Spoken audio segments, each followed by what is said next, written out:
Olá, na nossa conversa de hoje eu vou falar de algumas coisas que todo funcionário público deve saber. São questões muito recorrentes, muitas pessoas me questionam sobre isso. Vamos lá, vocês já ouviram falar da expressão pena capital dentro do funcionalismo público? Então, vamos lá, vou responder, o que são penas capitais? A expressão penas capitais ou penas expulsivas refere-se à demissão, cassação de aposentadoria, cassação de disponibilidade e destituição de cargo em comissão ou função comissionada. Ok? A demissão, a cassação de aposentadoria e a cassação da disponibilidade têm as mesmas hipóteses de aplicação. Todas elas aplicam-se da mesma forma, variando apenas o polo passivo, servidor ativo de cargo efetivo para a primeira hipótese e inativo para as duas demais. Ok? São penalidades que extinguem o vínculo do agente faltoso com a administração pública. Entenderam? Outra questão. Quais são as infrações causadoras de penas capitais? Vamos lá. São os ilícitos de natureza grave elencados no artigo 132 da Lei 8.112 de 1990, tá? Essa lei é o Estatuto Funcionário Público Federal, tá? Nos estatutos estaduais existe um dispositivo correlato, tá? Então, nessa lei federal, são os seguintes os casos da aplicação da pena capital. Crime contra a administração pública, abandono de cargo, inassiduidade habitual, né? Improbidade administrativa, incontinência pública e conduta escandalosa na repartição. Insubordinação grave, tem que ser grave, em serviço. Ofensa física em serviço. A ofensa a servidor ou ao particular. Salvo, logicamente, em legítima defesa própria ou de outrem. Outra hipótese, aplicação irregular de dinheiro público. Revelação de segredo do qual se apropriou em razão do cargo. Lesão aos cofres públicos e dilapidação do patrimônio nacional, além de corrupção, acumulação ilegal de cargos, empregos ou funções públicas e todas as transgressões do inciso 9 e 16 do artigo 117, que elenca mais uma série deles, ok? E em que consiste a demissão? Como ela se dá, né? A demissão é uma pena expulsiva, é a pena capital, a pena expulsiva aplicável ao servidor que comete infração grave no exercício do cargo efetivo, e que ainda se encontra na ativa, quando da apuração e da aplicação da pena. E, portanto, o caso geral da aplicação da pena é expulsivo. Ok? É possível a atenuar uma pena de demissão, em vez de aplicar a pena de demissão, atenuar quando ela é cabível? Vamos lá, a explicação é a seguinte, né? Diante da gravidade da pena capital, ela é uma pena grave, né? É a maior pena, né? O enquadramento nas irregularidades previstas nos incisos 9º a 16 do artigo 117, que nós falamos agora há pouco, e de todos os incisos do artigo 132 do Estatuto Federal, que está sendo comentado aqui, a aplicação dessas penas requer o quê? A adequação entre o fato configurado e o texto legal. Ou seja, né, tem que haver uma adequação ao tipo legal. Além da demonstração do elemento subjetivo do tipo. O elemento subjetivo do tipo é o dolo, é a vontade de cometer. Como exemplo, Excepcionalmente, com um exemplo de situação culposa, quem seja a demissão tem-se a desídia, mas na totalidade dos casos, aí, na maior parte dos casos, o elemento subjetivo do tipo, aquilo, ou seja, a intenção do funcionário tem que ser dolosa, tem que haver intenção, né, de um cometimento. Então, tudo isso guarda uma certa analogia com os requisitos de tipificação penal, do direito penal, né? Então, uma vez configurado o cometimento de alguma dessas hipóteses previstas, né, que eu acabei de falar aqui, a autoridade julgadora não dispõe, ela não pode, porque não dispõe de margem de discricionariedade para abrandar a pena. Mas, em vários outros casos diversos dessas hipóteses, poderá ser aplicado o Instituto da Mitigação da Pena Capital, né? Onde se substitui por mitigação de pena a pena máxima a uma pena de 90 dias, que é a pena de suspensão máxima, tá? Isso aí se dá a título de mitigação, de abrandamento da pena, ok?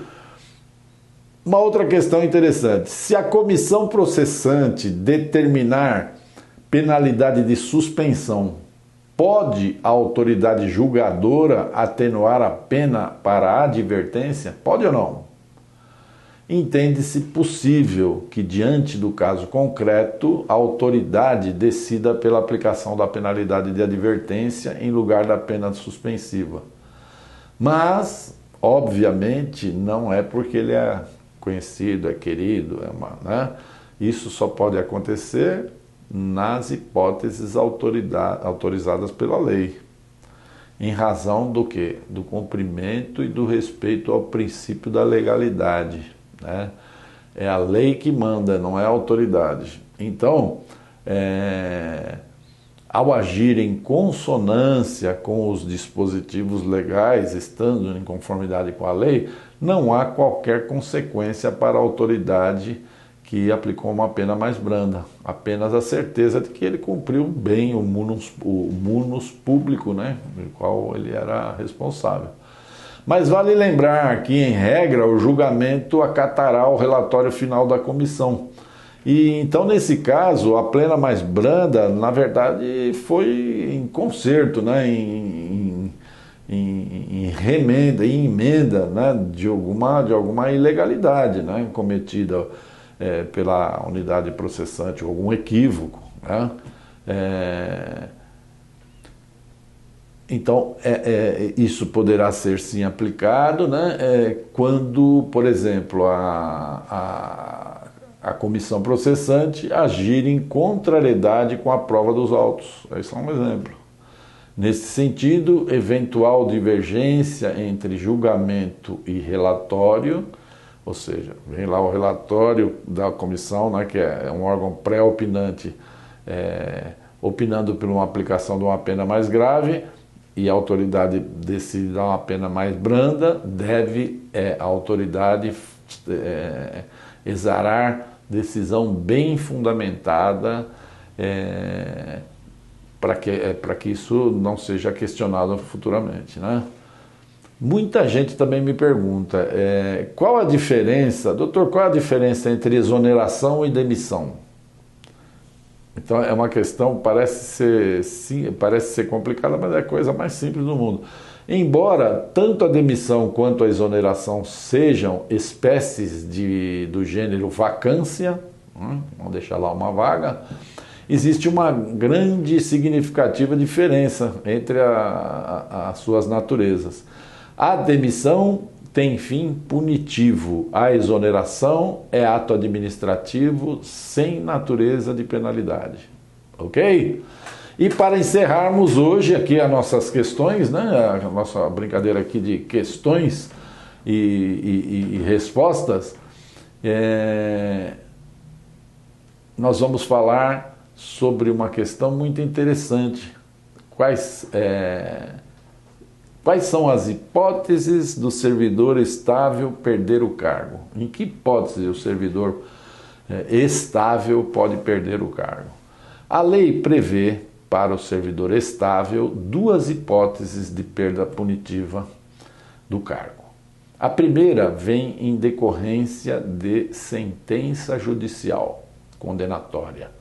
Uma sentença judicial condenatória transitada em julgado, com penalidade superior a 1 ano de prisão por qualquer crime funcional, ou seja, um crime derivado das funções, que venha da função, né, pública, como, por exemplo, os crimes próprios do funcionário público, né? Peculato, uma série desses crimes, né? Então, quando derivado do funcionalismo público, pena de 1 ano. Ou ainda por condenação por mais de 4 anos de prisão por qualquer crime comum, qualquer um, não ligado à sua função. E a segunda causa, então essas são as causas penais, vem do direito penal. E a segunda causa, e a mais comum, é a demissão em razão de processo administrativo disciplinar, com garantias de ampla defesa do contraditório. Mas, na verdade, o que acontece? Toda pessoa que está sendo processada criminalmente, tá? Ela vai ser processada funcionalmente, processo administrativo disciplinar, que acaba corroborando com a sentença penal, né? Mas não é necessário se aguardar um processo administrativo disciplinar para afastar esse funcionário já demitido por força da sentença judicial que decretou lá a perda de cargo, ok? Então, essas questões aí, todo funcionário tem que ter na ponta da língua, ok? Então, por hoje, nós vamos ficar por aqui, tá? Se você ficou com alguma dúvida, entre lá no nosso site, né? O nosso site é www.projudice.com.br. Vai lá no campo Fale Conosco e eu mesmo vou responder para você com o sigilo necessário.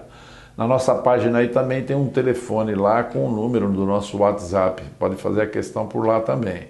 Colabore comigo dando um like nesse vídeo, compartilhe nas redes sociais, nos grupos de funcionários públicos, para que mais pessoas possam ser beneficiadas por essas questões que nós trazemos aqui em nosso canal semanalmente. São matérias muito interessantes que todo funcionário público tem que saber um pouco, né?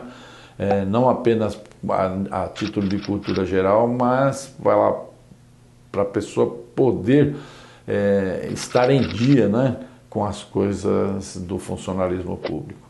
Então, um grande abraço, fique em paz, muita força e energia e até uma outra oportunidade. Muito obrigado.